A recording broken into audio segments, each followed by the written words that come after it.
Hi, I'm Kaytlyn, And I'm Brianna. and welcome to the Readers Clubhouse where we revisit our childhood favorite content. Brianna, you have a Caitlin. question for me.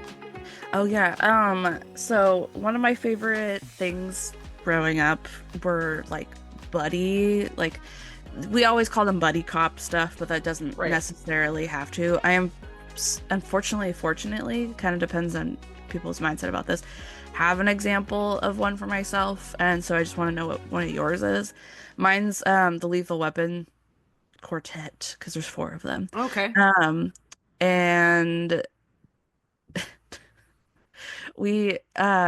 they're crap, I forget their names right now. Murtagh, that was Danny's character. I cannot remember the other one. But the two cop guys in there, one was kind of younger and crazy. The other guy's like, I'm too old for this blank kind of a thing and stuff. Classic. Duo. They supported each other through all kinds of stuff throughout the whole like series of movies and everything. And I always loved that. Even though a lot of the cop stuff was extremely unrealistic and not true to life and everything. It was a interesting fictional buddy cop dynamic and everything. So I really like that. What is your favorite buddy duo? Martin Riggs and Roger Murtaugh. Ah, thank you. It was a Martin. It was Riggs and Murtaugh. That's what it was. Okay. That was gonna bother me until the end. You're welcome. Thank you. But yeah, so Kaylin, what is your favorite buddy duo? Um, that is really, really hard because I love sitcoms like New Mm, Girl and like Parks and Rec, The Office, things like that. And so buddy yeah. duos, like they're full of buddy duos and all those things. When you asked me that, though, the first one that came to mind was from Brooklyn Nine-Nine, and Ah, it's Peralta and Charles yeah. because they are besties, and there's just something about Charles that he's like both the worst and best character, like at the same time in that show. Yeah. Um, and obviously the actual worst characters are oh my Two old gosh, the dudes. two old dudes whose names I can't recall off the top of my I head. can't remember right now either. They It's have so like, funny because my roommate was literally watching that last night when I came home. oh, So that's so funny. yeah. I talked about it recently with someone, which is why maybe it's more on my mind. But also I love when duos of any kind, whether it's friendship or romantic, Mm, are very different. And yeah. so Charles and Peralta are very different in a lot of ways. They have some like similarities, but that's like things that that's how you get to know someone and how you relate to someone, I guess. Yeah. But thinking also of Schmidt and Nick in New Girl. Yeah. They've been best friends since college, and they maybe had a little bit more in common in college, but where we get them in the show, Schmidt is this very type A, particular dude who's cares very much about how he looks and like how his body is. It's not that he's like a vain guy, although you could probably argue he's a little bit vain at different times. Yeah. But he cares very much about like self-care and hygiene, which we support. Yeah. Where Nick is a trash man. Yeah. And I don't know, the fact that they're best friends, I just love. So Yeah. it's great. That It's is it's a great. great time. Um, that was a fantastic question to lead us into this discussion because in this one we talk a lot about Redwall books and we Yeah. talk a lot about how there are lots of duos, lots of pairs, lots of friends because Brian did a really good job of writing friendships and writing really close friendships. And in this particular book called The Outcast of Redwall, there is through the whole book a just in my personal opinion, a really beautiful example of friendship through the whole book. So why don't you give us some book stats and then we'll have you give us the summary as well. And then we'll start to talk about the deep-seated rage that we feel in this book. Exactly. All right, guys. So, Outcast of Redwall came out in 1995. It was again written by our friend Brian Jakes. It's a fantasy fiction book and is written generally for middle grade, though honestly, some of it just makes me think kind of more young adultish with all of the death in it. Right. So, kind of our normal stats. Not a whole lot of change from what we normally are dealing with. I don't really have anything major to say in regards to when it came out and stuff, like maybe some of our other ones that we'll run into. So, I'm gonna go straight into the. Why is the word escaping me now? Summary. Summary, thank you. It is shorter than the last one, so we'll see how Whoa. that goes. All right. Many seasons ago, a young badger was held captive by Swart Sixclaw and his vermin crew. One day, a young hawk, almost frozen to death, landed near their camp and ended up helping the young badger to escape. Scarlath, the kestrel that helped free the badger, vowed to stay with him, and the badger chose to be called Sunflash the Mace, since he had no longer remembered his name and swore to kill Swart one day. For many seasons they clashed, until Swart headed off to gather more horde beasts. Sunflash soon found himself dreaming of his long-lost family, and felt the call to go to the great mountain Salamandastron. Swart did end up getting his horde, though he would be sent on a seasons-long journey just to find Sunflash again. During that time he had a son, who ended up being lost in a battle and picked up and brought to Redwall Abbey to be raised by a young mousemaid named Bryony, who loved him dearly. But he was not swayed by the kindness of the Redwallers, and was always in conflict with them.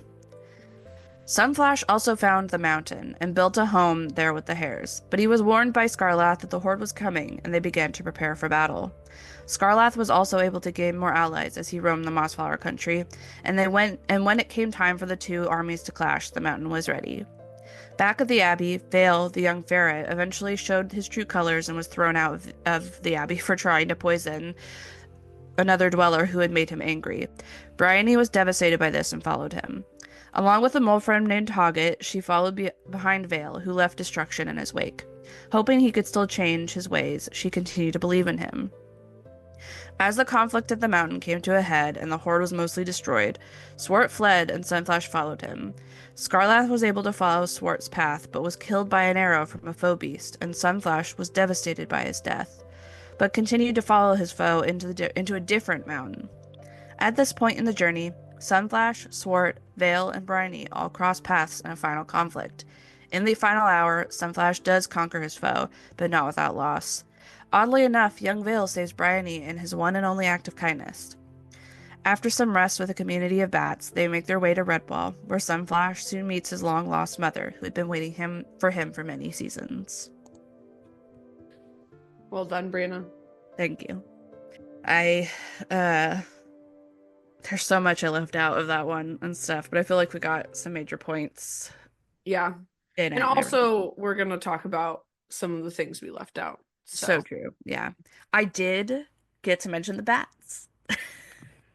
you forgot to mention them? No, I got to You mention the bats got of to the mention them. Yes. You did. Couldn't forget the bats. They were so good in this one. I mean, I know that they They were good were. in the last one that we read them in, but they were so good. They were. I love the bats. Honestly, Me the too. thing I'm like surprised about, again, guys, these guys have like such a small like part in both of the books that they've been in and everything.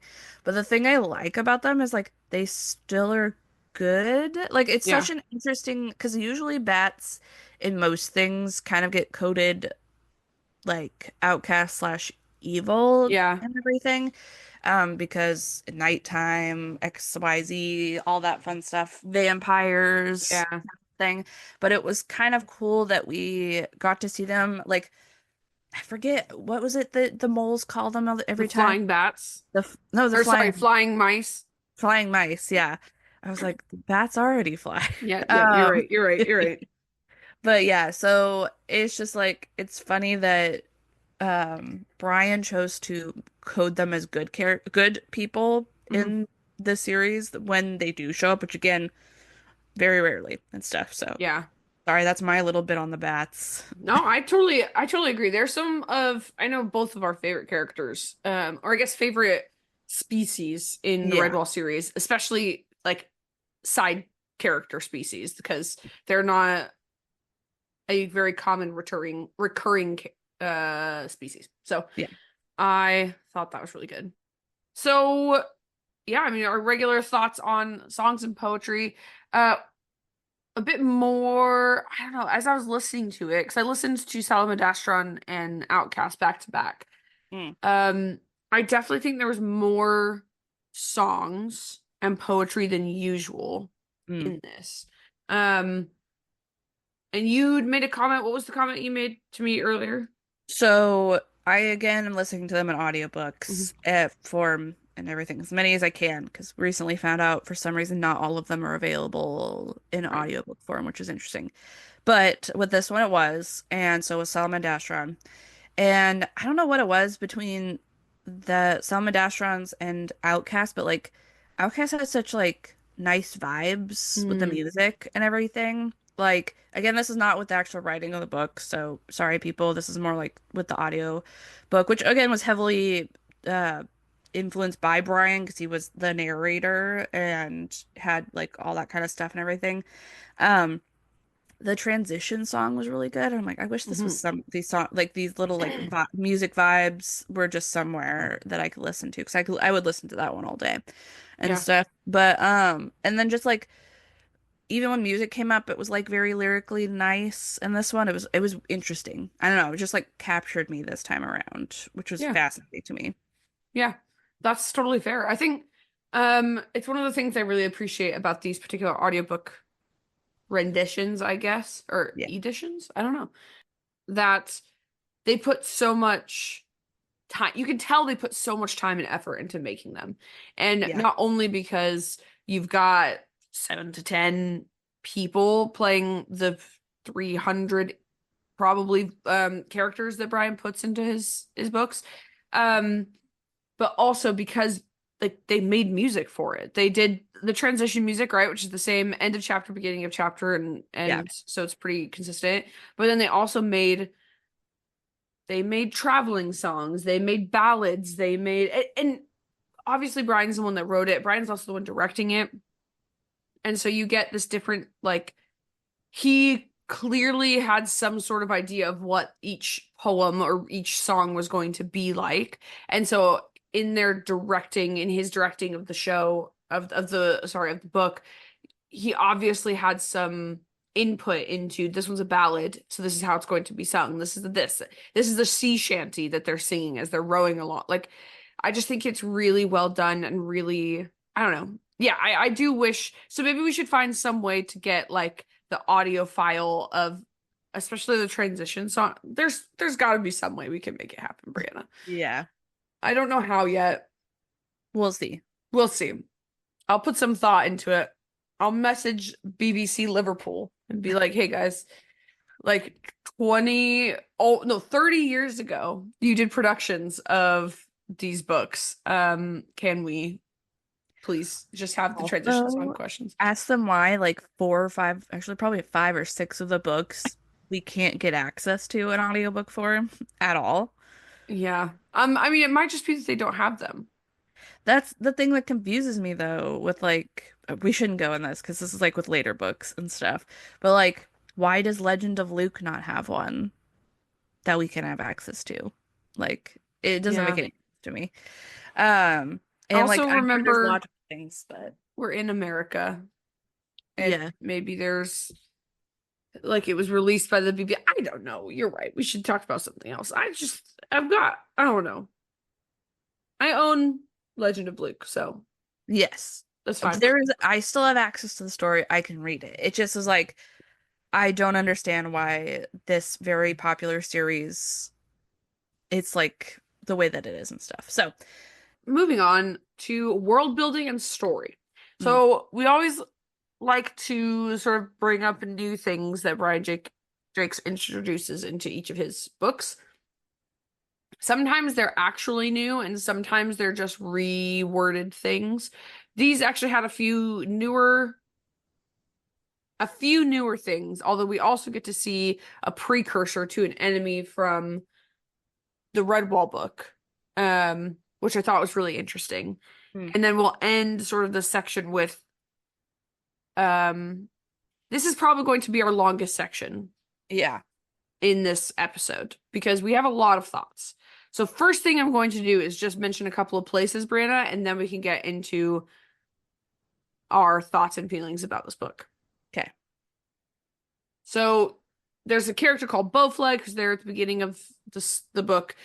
Swart goes to his camp. He used to be a part of Bowfleg's camp. He left and then was like, "Oh, well, yeah, look at all the stuff that I brought back for you. Just kidding, poisoned." And then Mhm. kills him and his big weasel bodyguard. Yep. And then Swart gains control of Bowfleg's horde, and that's how Swart gets his big whole massive of rodents. Um, there's a gorge that, if I remember correctly, we never go back to ever again in the whole series. The Yeah. Where there's a family of foxes that talk in old-timey English, and that's Old-timey essentially English. like like the thous and thys kind of a thing. I don't remember that part at Oh, all. yeah. Because I remember The the northern vixen, foxes. the vixen who's in charge of this like tribe speaks like that. It was the one he poisoned, right? Yeah. And then he absorbed her crew, basically. Yes. And then there's the big fox. He didn't Yeah. speak like it, but like Oh, some of okay. I don't know, there was just she spoke like that. I don't really know why. Okay. I don't know why I didn't talk that. I like her part, It was I so don't remember short. as well. It was very Yeah. short, and then he killed her, and then it was mostly focused on the northern fox dude Hmm. and stuff. So I did not remember that they Yeah. like an old English accent kind of a thing. No, I mean, I think it was just her. She spoke in thys and these, and I was Mm, like, oh, weird, but okay. But yeah, then there's the northern fox, right, who yeah. dies. Uh, yeah, because then they went to the quarry, and the Yeah. quarry is um a recurring location in the stories. Yep. And if you guys remember in Redwall, way back when, 12 episodes ago, we 12 or 13? No, this is 12. Gosh, I don't remember. Remember Um, later. Kaytlyn will know when she edits it. Um, in the quarry, there was a serpent, an adder called Asmodeus. Hmm. And in Outcast, when the quarry has just recently been excavated, Yeah. and that is where all the stone was gotten from for Redwall. And then the snakes moved in, and the vixen night night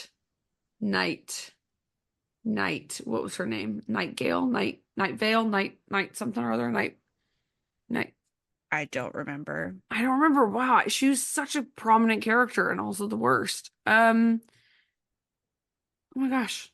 Okay, well, that's on me, I guess. Please hold. Nightshade. Her name was Nightshade.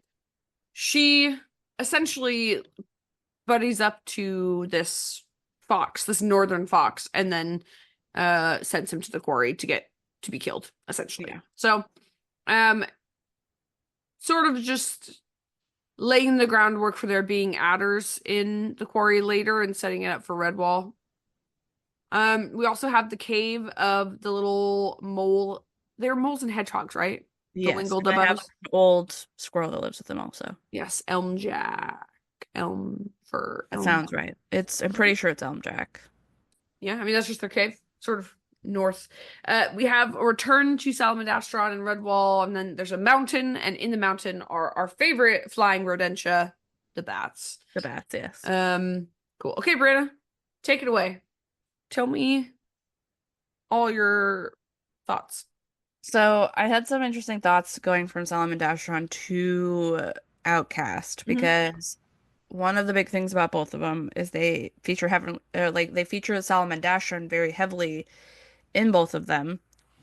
In Solomon Dashron, literally the name of the book. Right. We spend quite a bit of time there because we see the conflict between the Horde and the Mountain. Now, a couple things that I think are very interesting is something that is and every time we deal with Salmandashron, there's always a badger, lord, lady, or whatever there, Hmm. and there's always hares. Hmm. But the kind of the makeup of the dynamic between the hares and the badger, lord, or lady is a little different. it's there's a lot of similarities, but it's still a little different between generations, I guess is the right way to put it. And like I thought it was so interesting the vibe that we have in Salamandashran is so different than the one we have in Outcast. Because in Salamandashran, Lord Earthstripe is the main Badger Lord. Yes, we do end with his brother being Badger Lord, but we don't get to see his actual time of ruling. Right. Um, and there's only 40 hairs under him, and they are all fighting hairs. There's not any families or any of that kind of stuff there. And mind you, Salmon Dashron is set after Outcast. Keep that in mind, guys. Um, Outcast, though, when Sunflash gets there, there has not been a Badger Lord there since his grandfather died. So that was during the time of the Mossflower book. There's literally been like I want to say we're using Mice Age. Badgers are a whole different thing. Um, with if we're using that, it's like probably two generations. And so like when he gets there, there's like families of hares. There's like there is a fighting force, but there's like way more hares than there were like during Earth Stripe's time. And we watched Sunflash, who has a very different vibe than most other Mm. badgers, honestly. He's a lot more into like how can we be sustainable? Let's make farms. What's the best job for this hare? Like that kind of thing. Like literally spends a chunk of time when he first gets there trying to find better jobs for all the hares and just trying to create like a nice environment for them because we mentioned this earlier, but there was one of the places that was mentioned was like the what was the name of the The families again? Lingle Dubbo. The Lingo Dubbo families. He spends like a whole season or two with them with Scarlath, and it's very cute, very domestic. He spends a lot of time learning stuff from everybody and stuff, and he brings those things to Salamandastron and wants to I honestly it's this sense of like community and family that he brings, which is again a very different vibe from most badgers that like do those kinds like are in charge. So it's just very interesting seeing the totally different vibes. And the other interesting part about all of this that like we won't mention a ton, but we see in a lot of the books is a lot of the time when we start off the story, it's set during a time that is not attached to the story that we're talking about right then. Sometimes it's only like maybe a couple of seasons later. Other times it's like a completely different time. In this case, the story starts and ends with us at Salamandastron in a completely different time in the Right. future that we actually don't have any frame of reference of when it's set because there's no like sometimes we can tell when it's set because it will make Hmm. a reference to a character in another book, Hmm. XYZ. This one does not have that at all. All we know from like a comment that was made at the end when this otter who's telling the story about Sunflash, this leveret, which is a baby hare, or a child hare or something like that, Hmm. they are like, when will we get a Badger Lord? Basically, kind of a thing. It's like, so you know, at this point, Hmm. they're in a similar scenario of we haven't had a Badger Lord for a while. We don't know when we're gonna get it. We have to be ready whenever they come Right. and stuff.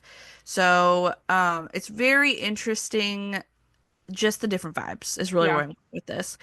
And I honestly prefer Sunflash's vibes because Sunflash is Hmm. still a warrior. He still gets stuff done. He still has blood rages, but that's not what he's focused on. That's Right. not like he's more about I want to have community with these people who I'm now in charge of. Hmm. And there's nothing wrong, I feel like, in some ways with the way Earthstripe did it, because like their job is to protect the coast, and so Hmm. they have to fight all the time, and I totally get it. But it's just interesting what honestly like what's more sustainable, I Yeah. guess, in the long run, because like we didn't lose too many hairs in the last one, but Hmm. honestly, I think that's because they had plot armor. But with the uh with Sunflash, it's different. Like there were some major losses, and it wasn't Hmm. like they lost like a swath of hairs, but like there were some very tragic like deaths, like of a young hare maiden and Hmm. stuff, and like it devastated one of the other young hares, and like all these other things and stuff. And like it just was like very interesting, the two different Yeah. vibes that we got with it and stuff. So Yeah. I I And one of the things I think was particularly, I don't know, it's something about heritage, I think, because both Earthstripe and Earthwhite, right? Those are sort of the two subsequent Badger Lords um of Salamandastron. I find it really, really interesting that they're both in their own way very immature Hmm. and they hyperfixate on one particular thing and everything else is thrown to the wayside Hmm. in their pursuit of that thing. Yeah. Now, part of that is influenced by the blood wrath, and that's Yes. totally understandable that you get your emotions cloud your judgment, and that is the thing that we know when you're heightened emotions, it clouds your judgment, your Yeah. ability to make rational decisions. Sunflash, obviously, at some point, absolutely feels the same, like gets filled with the blood wrath and makes irrational decisions and does Yeah. things that like come at a cost for other creatures, frankly. But in a lot of ways, comparing Sunflash to both Earthstripe and Earthwhite, there's something in the way that like Sunflash spent his youth, I guess, in like captivity to Swart, but then also having escaped, traveled around, meeting other creatures, doing other things, coming and taking the long journey to Salamandastron. There's a maturity in him that isn't necessarily there with Earthstripe and Earthwhite. I think also looking at who Sunflash's parents are and Mm. who his like grandfather and great grandfather were, there is something that I almost an advantage that he had over Earthstripe and Earthwhite That's a because good point. you look at Bella, you look at Boar, and we haven't met Brocktree yet. So that may I don't change. remember what his dad's name was. Barkstripe. Wow, I can't believe I Barkshire. There we remember go. that. Yeah. Sometimes the things that come into my mind, I'm like, how do you remember these things?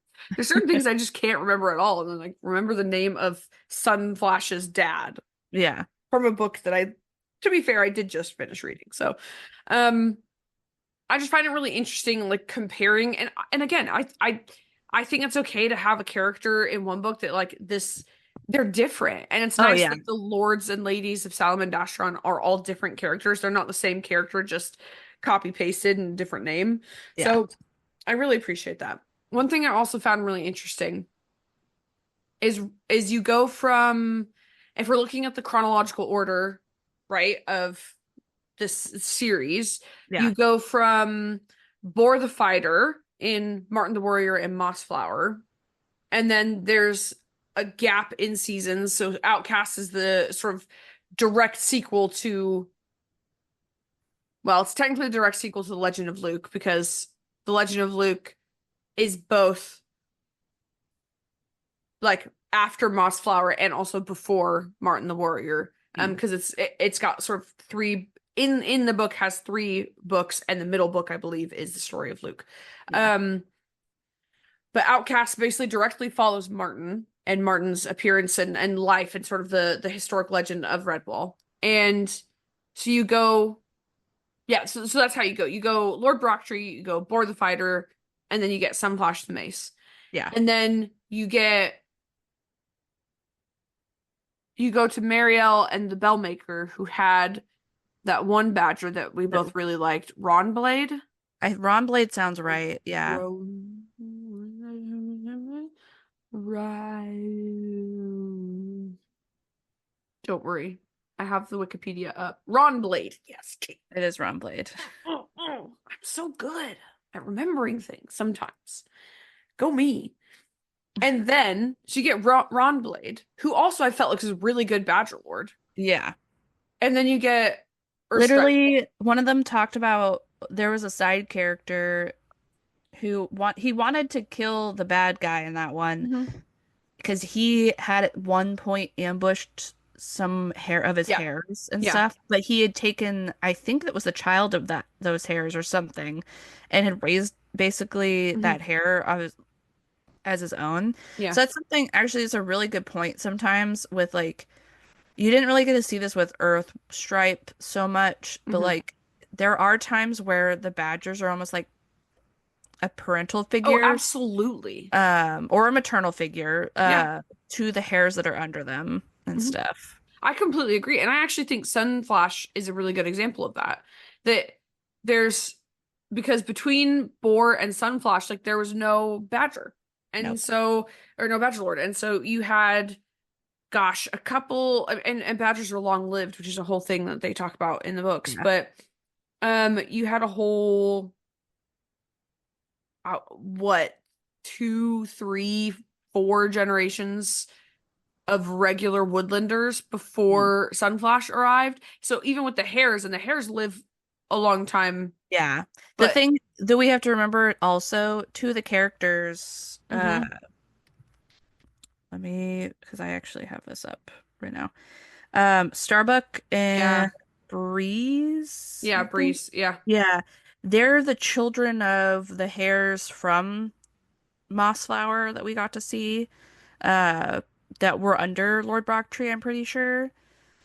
And so they were the last of the hares that had known Lord Brocktree at the Mhm. time. Yeah.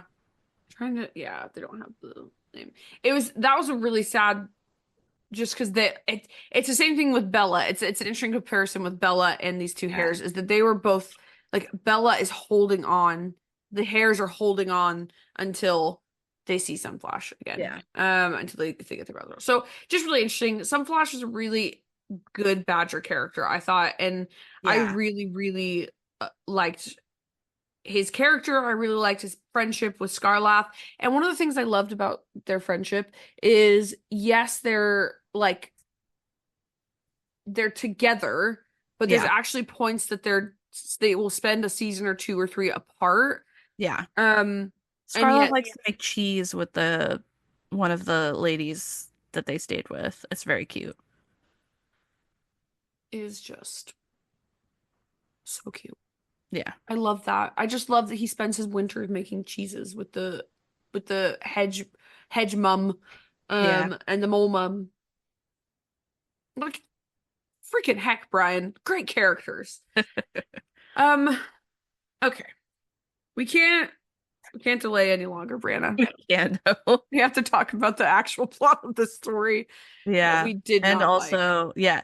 It's like we were talking of like Sunflash and Scarlet, and we're like, yeah. And I'm like, if we could have left out this part, Yeah. this would be way Yeah. higher on my list. I agree. Yeah.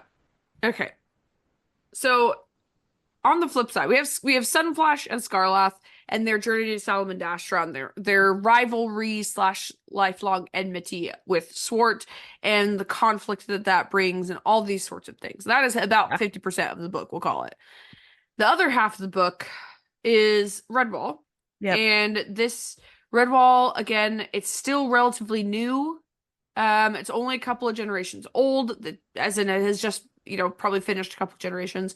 You have Abbess Miriam, who is, you know, She's the very success. posh. She's very posh. And the way that they described her just floating rather than Mhm. walking, I just thought was She's so like a funny. swan. Yeah. Yeah, like there's no bobbing up and down the way that a normal creature walks. Nope, the way she walks so She smoothly that she glides. just glides. And because she's wearing long robes, it literally just looks like she's floating through the abbey, which I'm like a ghost question mark.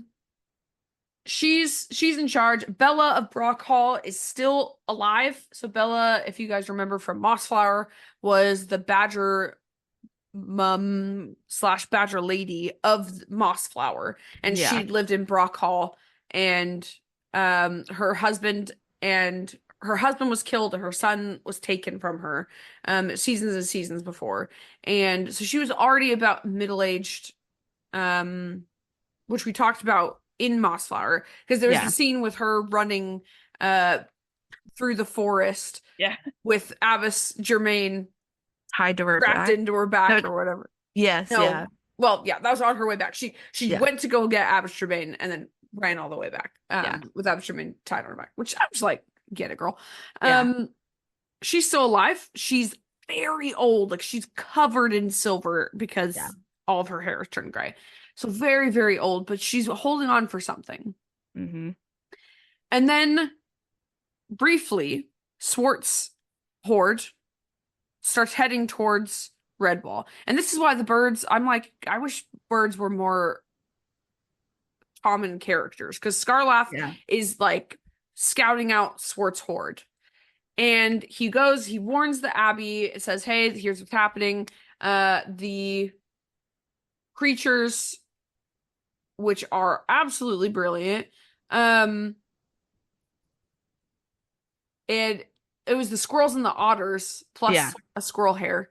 And so dumb. I just love that. No, okay. Anyway, squirrels and otters they fight off Swart Six Claw and his horde. Although it's quite clever, actually, that what you can do with a small group of creatures Yeah. opposing a large group of vermin. Yeah. Um, and in that conflict, as Swart's horde is being routed by a very small amount of squirrels and otters, that Swart loses his son. Hmm. His Like son, maybe a toddler. yes, infant is the way that the wiki repeats it or Mm, describes him. Especially because I think he was still sort of like nursing in a way. mm. Um, yes. So, unfortunately, the little baby ferret survives and gets taken in by the Abbey. Yeah. And Bella names him Vale. Yeah. And the other half of the story is Vale growing up in the Abbey as a little young ferret. And he's described as naughty, mischievous when he was young. And then as he gets older, as Brianna said, he becomes like he steals, he lies constantly, um, and is super unpleasant. He also will like he'll lie and lie and lie and then like cry about being targeted, but Yeah. then has just a really sour streak. And then he tries to poison the friar Yeah. who accuses him. And then because he tries to poison someone and gets caught poisoning, um, caught red-handed, literally. Um, because there's a whole trick that happens in the book. It's really funny. Yeah. Well, it's not funny, but it's clever. He is banished from the Abbey. Now, Brianna, we have some thoughts about this particular storyline. Yeah. What are your thoughts? So something Kaytlyn didn't mention was that it was also mentioned Mhm. when I did the summary was there's a young mousemaid and Abbess Miriam and Bella ask her to raise Vale. And one of the things that's important but not is apparently her name's Bryony. She is a she's the descendant of Gonth the thief, mouse thief and stuff. So it's like interesting. But she immediately like takes to Vale. She's very sweet and kind and loving to him. And we watch her over and over and over again make excuses for him throughout the whole thing, Constantly. constantly. And we're like, okay, I get it. Like she's doting kind of mother, friend, sister thing going on with him. And so we're like, I kind of get it and stuff a little bit, but also like, come on, girl. Like, but then like it comes to a head, still like literally has proof. Like something happens and she also realizes that he was lying at one point. And this is Yeah. prior to the poisoning bit. And she's like, but he can change. I believe in him, XYZ. After he's banished, she I can leaves. change him. Literally, yeah. She leaves to follow him because she's like, he can still change. Like I don't want him to be alone or whatever. And multiple times from that point to the end bit where Vale dies, she just, I don't know, lots of stuff happened. It's kind of like, I don't want to go too much into it, honestly, because it's Hmm. like a lot of little details over and over Sure. again. But like, he hurts people, he kills people. Some of them deserved it, some of them did, most of them didn't, and everything. Hmm. And she like again up until a certain point is like very much making excuses for him. He can In my, change. He can he can change. He can change, yeah, change. every time. And then we get towards the end, and we mentioned the bats multiple times. So all of our characters, the ones that are traveling, doing all their stuff, end up in this mountain, Hmm. and that's where the bats are. and Swart is there. Lots of bats are being killed. The bats are like, we want these guys out. Sunflash comes in. There's kind of like this conflict. They're like trying to climb up, do all these things. Bryony and her friend Toggett the mole are there also because one of the things that happen in the book is everybody's on the waterways and like they get kind of sucked into this mountain area. And so they all come together. She and Sunflash come together and everything. And I'm gonna be honest, I'm gonna give her some credit where credit is due. Hmm. She's a really great healer. She's a great cook. She does some really cool stuff where she actually saves Sunflash at one point because he gets caught and everything. I'm like, you go, girl, like you got this. She can And be brave. she can be brave. Yeah, Mhm. it's like great. And then we get to a point where, so at this point, Swart and Vale have met. People know that they're related. He realizes he's son, XYZ. They don't really get along and that stuff as per usual. Shock. And yeah. So she does something, and Swart goes to kill her, and Vale steps in the way at the last second and dies because of it. Hmm. And she's just like, you didn't have to do that. And he's like, you should have left or whatever. He makes some weird thing It's like, even in his death, he's like, leave me alone. Like, you should yeah, have left. This is all your fault, yeah. basically. And I was like, okay. And then we get back to a conversation that she has with uh Abbess Miriam and Bella after her and Sunflash get back to the Abbey. And she makes this comment, and Miriam's like, I guess there was some good in him because he saved, like, he stepped in the way. And Brian is like, nah, you're right the whole time. He was terrible. And I'm like, you stayed delusional up until literally he died, and then all of a sudden we changed the whole song and dance. There was no allowance of like, yes, he was good in that moment. I recognized how much allowance I gave. Nope, there was no nuance to it. It was all right. He was a bad creature the whole time. You don't need to feel bad for him. I'm like, why? Like, why did we go on this delusional trip with you the whole time where you did not hold this child? Because he honestly still was a child, Yeah. in a lot of ways, uh, with like when he left and everything and stuff. Yeah. And it's like, you still made excuses for him the whole time.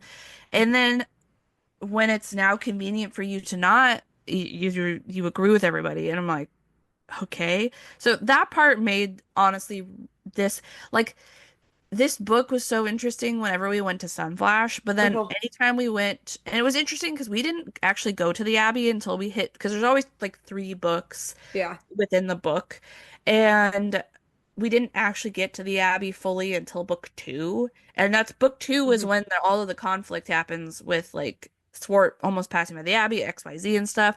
So it's like we spend a whole chunk of time with Sunflash Yeah. and Swart, um, and none at the Abbey for a long time. And then we get to this, and I was like, why did we even have this? And that was one of the things that confused me about this one is I don't think Brian did a good job with the uh just like the whole like honestly it is a question of nature versus nurture, and he Right. does this again later, you'll see in the when we get to Tag Run and everything, but Hmm. again we lean a little bit too much into they were born of vermin or they were Hmm. born whatever else and things like that, and that kind of determines that they actually are evil kind of Hmm. a thing. And I was like, you already proved in multiple other books that I know were written before this Yeah. that some vermin can be, but the unfortunate thing is for some reason they have to be stupid for them to Hmm. be like or they have some sort of like yeah, just like they have to like literally intellectually not be smart and Yeah. stuff. Like there's probably a better way I could put it, but it's just like anytime a very smart vermin comes into play, they're always evil Yeah. every single time. And then when we get like ones that are not, which is I forget what that rat's name was I can't in remember the anymore. Bellmaker, but like he was very sweet and Hmm. everything. He just again didn't have a lot of experience with good people and stuff. And it just is like, why did we need to do this? And so I'm like, I don't know what the point was of Vale's character or Vale's storyline or what he even brought to any of it because he didn't have anything to do with Sunflash's story at all, honestly. Like Yeah. he didn't none of his like you could have taken him out and Sunflash's thing would have not changed. Yes, it got Bryony there to save him, but also you could have done it with like like you literally could have found some other way to get Bryony out of the like Abby. Abby. I feel Yeah. like there, and I can't think of a good one right now, and so because it's not my story, honestly. But like, yeah. So Bryony loved parts of her, but just like, wow, it's very this is bad. This is very boy mom of her, and I'm just like, Oh, ugh, that's so unhealthy. Like, yeah. yeah. So yeah, that's my thoughts on that part of the story. Yeah. I mean, in a lot of ways I agree with you. And we've talked about we actually have talked about this a couple of times as you were reading it and I was reading it. Um, there's just immaturity from the get-go. And it's in this book, it truly felt like the only characters that actually grew were Sunflash and Scarlass. Mm, They were the only ones that had any sort of change, any sort of character growth, any sort of realizations, any sort of like literally any growth at all. The yeah. Bryony through the entire book, from when she's a young mousemaid who gets given. Also, can we just talk about the fact that Abbas, Miriam, and Bella were just like, you know what's a good idea? Let's give this 16-year-old girl a baby Yeah. Because and that's just let her what raise she her. is. Yeah. I mean, I don't know if she's actually 16, but she's young. She's Yeah. not this like fully mature mouse woman. She's a mousemaid. And then through all the seasons, it's almost like Bryony does not grow in any way as Vale's surrogate mother, Yeah. adopted mother rather. Like there's just no growth, there's no character growth, there's nothing. And it's just frustrating at every turn to hear her making excuses. And when she literally catches Vale in the act of stealing the honeypot, Yeah. she doesn't even be like there's no backbone to her at Nope. all. And it's that thing of it's I mean, I don't gentle parenting is a good thing in a lot of ways, and there's a lot of Yeah. good things you can pull from that. But kids need to be told no, and kids need to be given consequences for their Yeah. actions. They need to learn that there are rules and we follow the rules. And when we don't follow the rules, like you can choose to not follow, but there are going to be consequences to those actions. Yeah. All of our actions have consequences. And when there is a rule that is set by somebody in authority, as long as it's a rule that's actually a good rule, not like a bad rule, like when you disobey, there's going to be consequences. So there's rules at the Abbey: don't steal, don't lie. Like there's these things, and Vale breaks all of them Yeah. constantly. And Bryony, as his mother, should have been like, you need to learn better. Yeah. Like you know what I mean? It's the she just had no backbone whatsoever. And even the rest of the Abbey, I'm like, Bella and Abbess Miriam are wise women who are leading this Abbey together. And they are just also letting this happen, essentially. And Yeah. you know what I mean? It's just constantly I was just disappointed in a lot of the Redwall storyline. Um, The other thing I as it thought, oh, sorry. as it pertains to Vale. There are other aspects of that Redwall Yeah. storyline that I thought were really great and enjoyed. It was Vale's Yeah. character and how he and Bryony interacted that I just really did not like. Yeah. Really quickly, the other thing I think is interesting is one of the big parts about the Abbey is Dibbins and Young Ones. And there is never a point during Vale's story where we talk about other children that grew up during the time that he did. It's like completely ignored. So it's like we also don't get to see him interact with his peers at any point. It's only ever with other adults Yeah, that are like Bryony or like Bryony's age or older. And yeah, so it's like, why do we not get to see him interact with his peers in any way during all of this? it's a great It's an question. interesting choice. Yeah. Anyway, so it's just a really disappointing thing. I do want to mention one last thing before we move into our nostalgia rating. Yeah. Um, Something I really appreciated. A few things about okay, I'm done with the Bryony thing. We talked about our rage and our frustration, our disappointment in this whole Bryony bit. But with back to Sunflash, who we all love, um, at the end, he meets Bryony. He finds out from Bryony that his mom is still alive. And actually, Mm. because he's been getting these visions and he's been visited by his grandfather, basically by his parents and grandparents. Um, as they're like discipling him in how to be a Badger Lord.